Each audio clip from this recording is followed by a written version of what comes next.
Hello everybody, I'm back again. I'm going to make a video today on reloading for you. This is going to be a more basic video. Some more advanced shooters who have already reloaded and stuff. It's probably going to be nothing new to you, but I just wanted to do a little video just to show people the simple basics. I know a lot of videos cover it, but they usually go real quick and there's a lot of misunderstanding about things, so I'm going to try to clear everything up. Basically, the steps in bullet making, or if you're going to make your own rounds, I shoot 243, 7.62 by 39, and 7.62 by 54.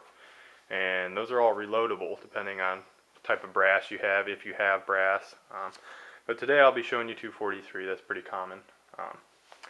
Basically what I have here is, this is my Lee press. It's a single press. It actually has just very, very basic features. I mean, this right here is just a dispenser for all the primers. I use Winchester CCI primers, which are pretty good. This is large rifle because it's 243. So basically you need your press, you need your dies, you need some type of measuring device. I picked up this Hornady digital scale over here. I'll zoom in on it for you. That I think I picked it up for about 40 bucks, and it's actually a very good scale. It's very accurate. I use a lot. A fine powder measure, which is right there. I really like to have my powder measured out incredibly precisely. That's the difference between this and factory ammo. That's the reason why people reload their own ammo. They want consistency. So basically, each round I load individually, which takes a very long time, but I also get precision out of it. As you can see, this target right here, here, let me zoom in because I know it looks like one hole. That is 3 holes through the same paper.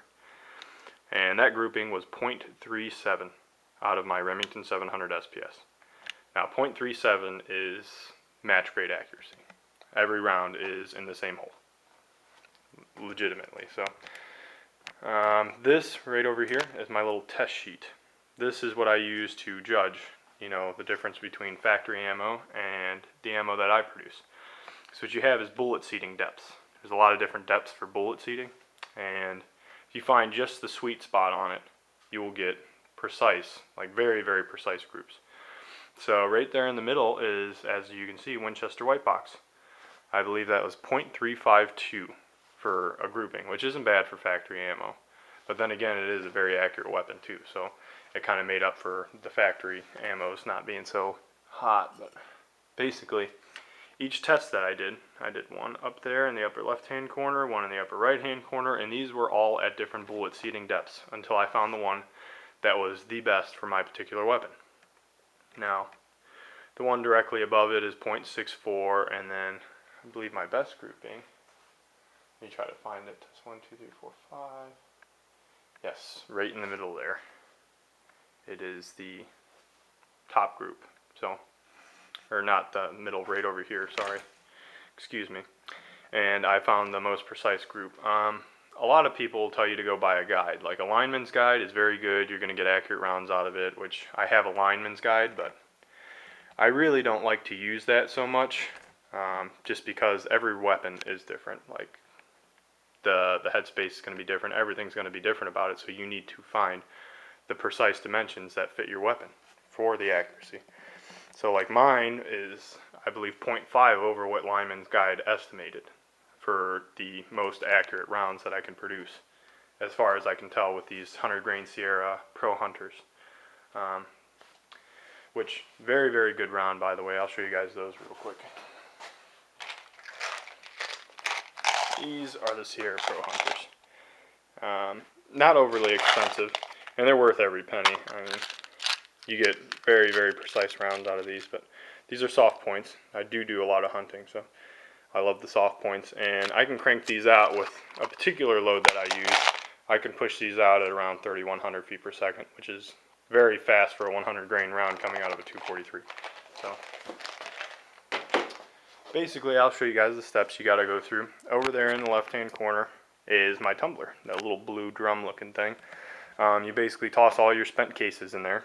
You set it to tumble, and it'll just tumble for hours. And the longer you leave it tumble, usually the shinier your cases and cleaner they come out. So I have 3 cases right here, just for the time's sake, to show you guys that I'll be reloading. I also have, this is the little funnel that you use, and it's a universal funnel. And basically, you just pour your powder in there, tap it a little bit, it goes right in. So that's pretty simple. The bullet cleaning and bullet maintenance, all that stuff, or I mean case maintenance, case prep, all that is actually a pretty extensive project. I mean, after you fire a round, the case expands. The neck gets longer. So normally you have to file it down to a specific dimension. Every case has a dimension that is set that it should be at, and the headspace and everything else, so it'll actually seal to your weapon. My cases, a lot of people ask if they're crimped or not. They are not crimped. These rounds, these particular rounds, are non-crimpable. They don't have the little sash in them, or whatever they call it, to crimp the round. So, I mean, I could do a soft crimp on it, but I normally don't crimp my rounds at all because it's a very tight bolt action, so it basically seats them. Alright, I'll show you guys basically the beginning process that you do. You can do a lot of stuff at once if you wanted to, but I do every process individually. So you guys will see here, I usually prime my case, and then I pour the powder after that.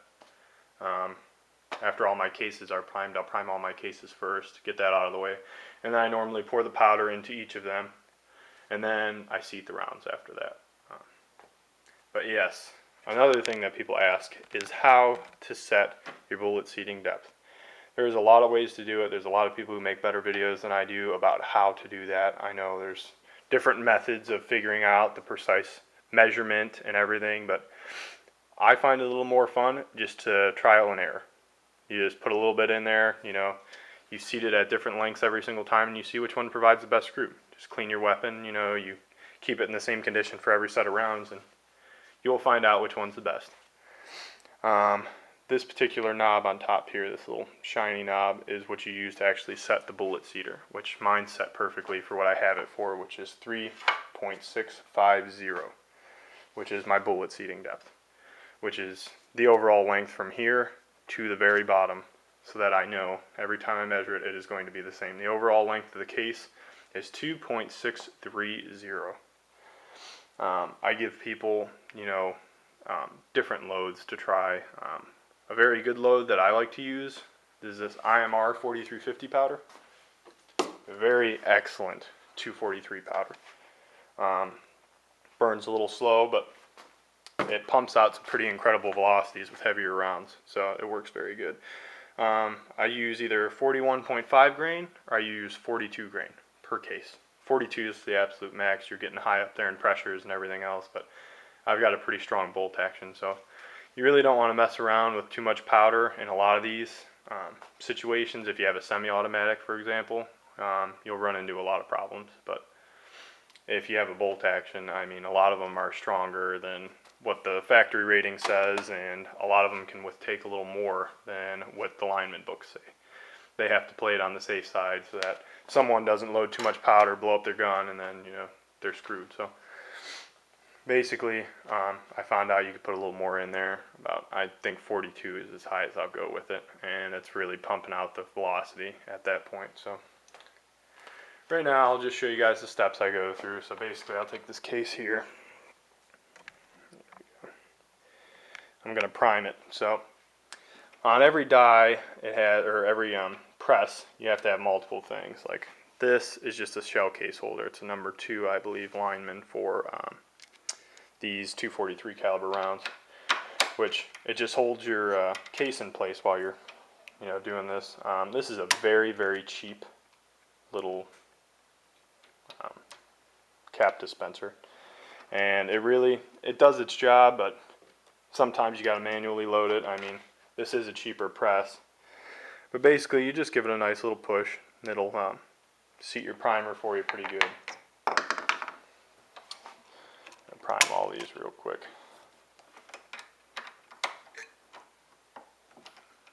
But yeah, one thing you want to make sure that a lot of people don't take the time to do is clean the primer pocket. You clean it out real good, it'll give you that little bit more accuracy that you've been looking for. So, I mean, every little bit of accuracy helps, and everything you do to the case to make it better helps a lot. So, it's worth the time if you're shooting for accuracy. If you're shooting for fun, it really doesn't matter. But since I have that done now, I have all three of my cases.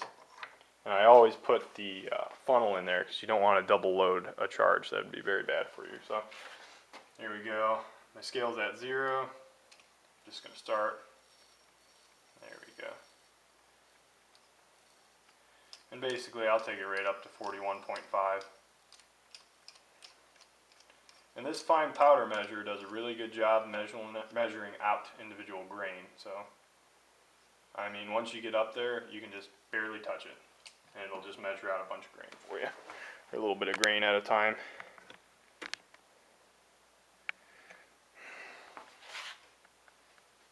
There we go. And there will be a lot of these instances where you just got to tap some of the powder out and retest it again. I mean, it's a time-consuming process when you do it yourself. It really is. Not gonna lie. So I'll probably just show you one of these rounds because this video is getting quite long. So I really don't want to take up any more of your time.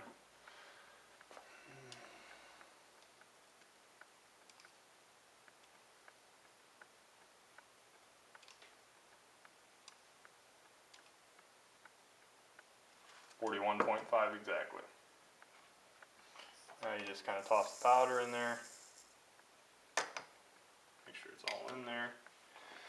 Alright, now you got a round ready to be capped. Here we go. Now you just put the shell back in there. And this is a very, very simple part that I don't know how people get confused on this. But basically you just take the round right here. Boom. If you have your bullet seating depth set right, you just push it all the way in until you feel it set. After it's set, boom, there's your round. Very, very simple process. And you check your overall length with the digital calipers, which I have over there. And I will show you guys the overall length of this so you can make sure it's correct, so I can add it to the rest of the rounds. There you go.